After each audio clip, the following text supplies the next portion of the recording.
ଆକାଶବାଣୀ।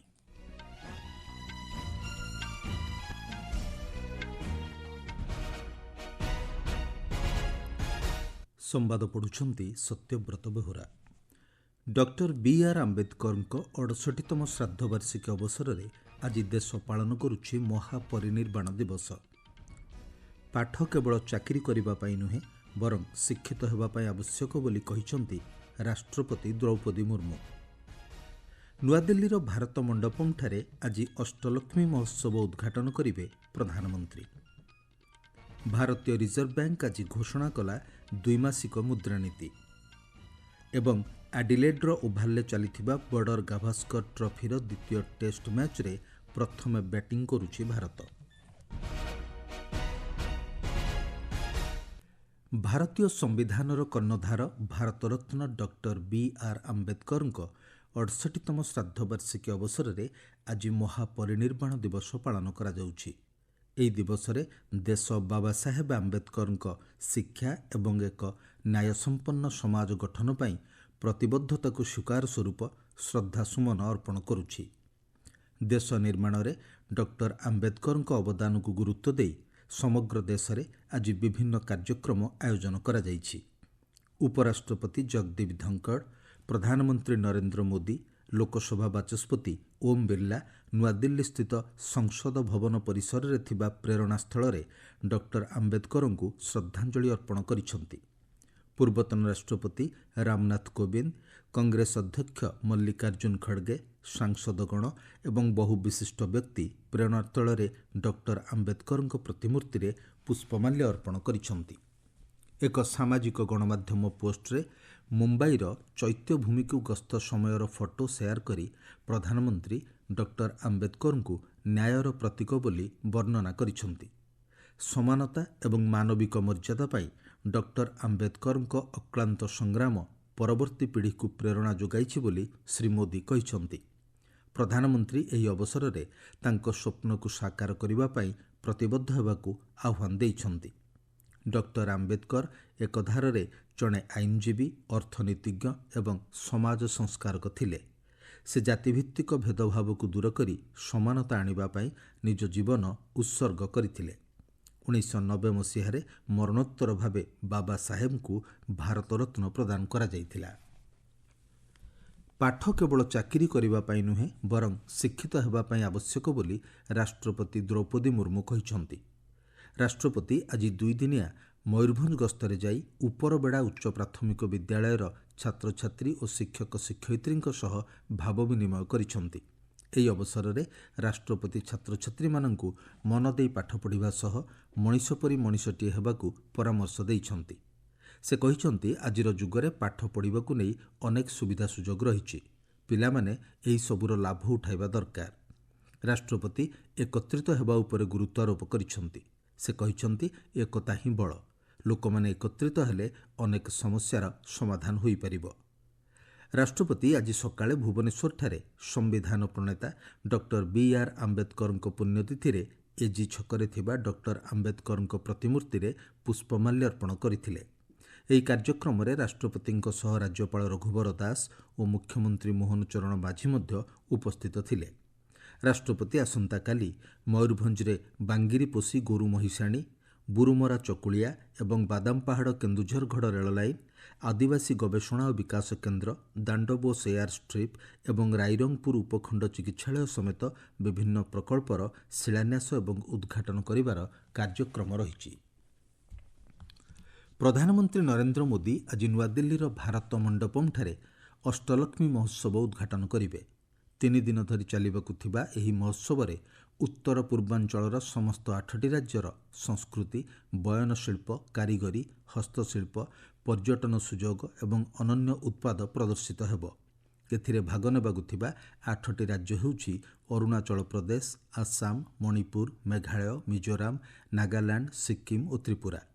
ଏହି ମହୋତ୍ସବରେ 250ରୁ ଅଧିକ କାରିଗର 34ଟି GI ଟ୍ୟାଗ୍ ଯୁକ୍ତ ସାମଗ୍ରୀ ସମେତ ଅନନ୍ୟ ହସ୍ତଶିଳ୍ପ, ହସ୍ତତନ୍ତ ଓ କୃଷିଜାତ ଦ୍ରବ୍ୟ ପ୍ରଦର୍ଶନ କରିବେ। କାର୍ଯ୍ୟକ୍ରମରେ ଫ୍ୟାଶନ ଶୋ, ଡିଜାଇନ୍ କନକ୍ଲେଭ୍ ଏବଂ କ୍ରେତା ବିକ୍ରେତା ସାକ୍ଷାତ କାର୍ଯ୍ୟକ୍ରମ ଅନୁଷ୍ଠିତ ହେବ। ତେବେ ଏଥିରେ ହେବାକୁ ଥିବା ଗ୍ରାମୀଣ ହାଟ ବଜାରରେ 320 ଜଣ କୃଷକ ଓ କାରିଗର ସେମାନଙ୍କ ଉତ୍ପାଦିତ ଦ୍ରବ୍ୟ ଓ କଳା ସାମଗ୍ରୀ ପ୍ରଦର୍ଶନ କରିବେ।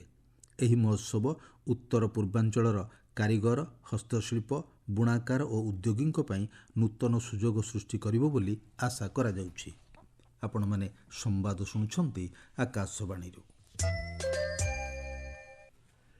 ବିରୋଧୀ ଦଳ ନେତା ରାହୁଲ ଗାନ୍ଧୀ ଓ ଅନ୍ୟ କଂଗ୍ରେସ ନେତାଙ୍କ ବିରୋଧରେ ବିଜେପି ସାଂସଦ ନିଶିକାନ୍ତ ଦୁବେଙ୍କ ଅଭିଯୋଗ ନେଇ ବିରୋଧୀଙ୍କ ହଟ୍ଟଗୋଳ ପରେ ଲୋକସଭାକୁ ଆଜି ଦିନକ ପାଇଁ ମୁଲତବୀ ରଖାଯାଇଛି।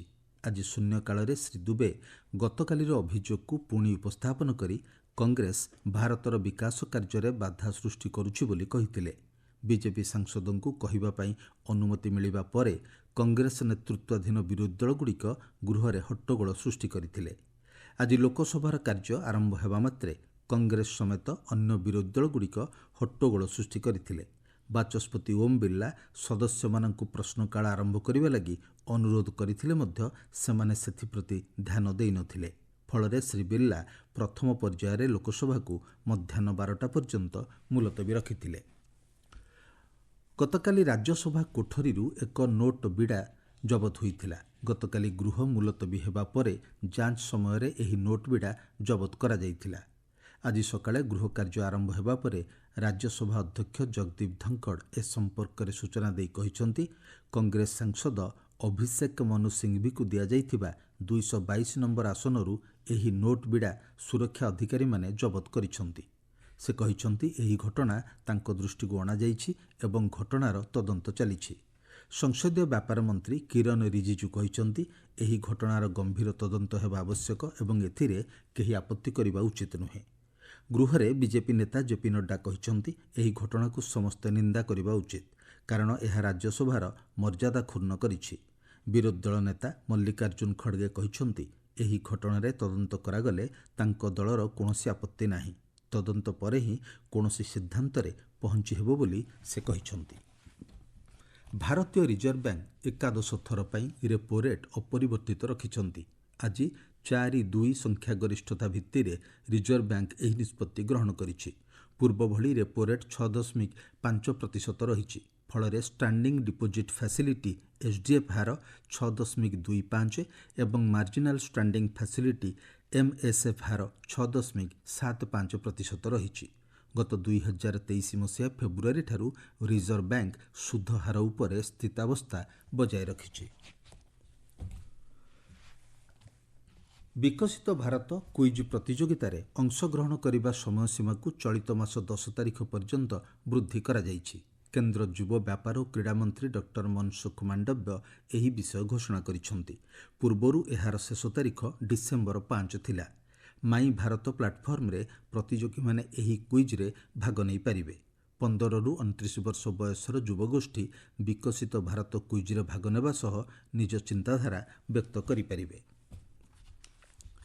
ଆଡିଲେଡ୍ର ଓଭାଲରେ ଚାଲିଥିବା ବର୍ଡର ଗାଭାସ୍କର ଟ୍ରଫିର ଦ୍ୱିତୀୟ ଟେଷ୍ଟ ମ୍ୟାଚ୍ର ପ୍ରଥମ ଦିନରେ ଭାରତ ଅଷ୍ଟ୍ରେଲିଆ ବିପକ୍ଷରେ ପ୍ରଥମ ଇନିଂସରେ ସମ୍ବାଦ ପ୍ରସ୍ତୁତ ହେଲାବେଳକୁ 42 ଓଭର ସୁଦ୍ଧା 8ଟି ୱିକେଟ୍ ହରାଇ 175 ରନ୍ ସଂଗ୍ରହ କରିଛି। ଭାରତ ଟସ୍ ଜିତି ପ୍ରଥମେ ବ୍ୟାଟିଂ ନିଷ୍ପତ୍ତି ନେଇଥିଲା। ଏହି ମ୍ୟାଚ୍ରେ ଗୋଲାପୀ ରଙ୍ଗର ବଲ୍ ବ୍ୟବହାର କରାଯାଉଛି। ପର୍ଥରେ ଖେଳାଯାଇଥିବା ପ୍ରଥମ ଟେଷ୍ଟରେ ବିଜୟ ହାସଲ ପରେ ଭାରତ 1-0ରେ ସିରିଜ୍ ଅଗ୍ରଣୀ ରହିଛି। ସାରଜାଠାରେ ଚାଲିଥିବା 19 ବର୍ଷରୁ କମ୍ ଏସିଆ କପ୍ କ୍ରିକେଟ ଦିନିକିଆ ସେମିଫାଇନାଲରେ ଆଜି ଭାରତ ଓ ଶ୍ରୀଲଙ୍କା ମଧ୍ୟରେ ମ୍ୟାଚ୍ ଚାଲିଛି। ସମ୍ବାଦ ପ୍ରସ୍ତୁତ ହେଲାବେଳକୁ ଶ୍ରୀଲଙ୍କା ସମସ୍ତ ୱିକେଟ୍ ହରାଇ 173 ରନ୍ ସଂଗ୍ରହ କରିଛି। ଶ୍ରୀଲଙ୍କା ଟସ୍ ଜିତି ପ୍ରଥମେ ବ୍ୟାଟିଂ ପାଇଁ ନିଷ୍ପତ୍ତି ନେଇଥିଲା। ସେହିପରି ଅନ୍ୟ ଏକ ସେମିଫାଇନାଲରେ ଦୁବାଇଠାରେ ପାକିସ୍ତାନ ଓ ବାଂଲାଦେଶ ମଧ୍ୟରେ ଖେଳ ଚାଲିଛି। ଟସ୍ ଜିତି ବାଂଲାଦେଶ ଫିଲ୍ଡିଂ କରିବାକୁ ନିଷ୍ପତ୍ତି ନେଇଥିବା ବେଳେ ସମ୍ବାଦ ପ୍ରସ୍ତୁତ ହେଲାବେଳକୁ ପାକିସ୍ତାନ 37 ଓଭରରେ ସମସ୍ତ ୱିକେଟ୍ ହରାଇ 116 ରନ୍ ସଂଗ୍ରହ କରିଛି। ମୁଖ୍ୟ ସମ୍ବାଦ ପୁଣିଥରେ। ଡକ୍ଟର ବିଆର୍ ଆମ୍ବେଦକରଙ୍କ 68ତମ ଶ୍ରାଦ୍ଧବାର୍ଷିକୀ ଅବସରରେ ଆଜି ଦେଶ ପାଳନ କରୁଛି ମହାପରିନିର୍ବାଣ ଦିବସ। ପାଠ କେବଳ ଚାକିରି କରିବା ପାଇଁ ନୁହେଁ ବରଂ ଶିକ୍ଷିତ ହେବା ପାଇଁ ଆବଶ୍ୟକ ବୋଲି କହିଛନ୍ତି ରାଷ୍ଟ୍ରପତି ଦ୍ରୌପଦୀ ମୁର୍ମୁ। ନୂଆଦିଲ୍ଲୀର ଭାରତ ମଣ୍ଡପମ୍ଠାରେ ଆଜି ଅଷ୍ଟଲକ୍ଷ୍ମୀ ମହୋତ୍ସବ ଉଦ୍ଘାଟନ କରିବେ ପ୍ରଧାନମନ୍ତ୍ରୀ। ଭାରତୀୟ ରିଜର୍ଭ ବ୍ୟାଙ୍କ ଆଜି ଘୋଷଣା କଲା ଦ୍ୱିମାସିକ ମୁଦ୍ରାନୀତି ଏବଂ ଆଡିଲେଡ୍ର ଓଭାଲରେ ଚାଲିଥିବା ବର୍ଡର ଗାଭାସ୍କର ଟ୍ରଫିର ଦ୍ୱିତୀୟ ଟେଷ୍ଟ ମ୍ୟାଚ୍ରେ ପ୍ରଥମେ ବ୍ୟାଟିଂ କରୁଛି ଭାରତ। ସମ୍ବାଦ ଶେଷ ହେଲା।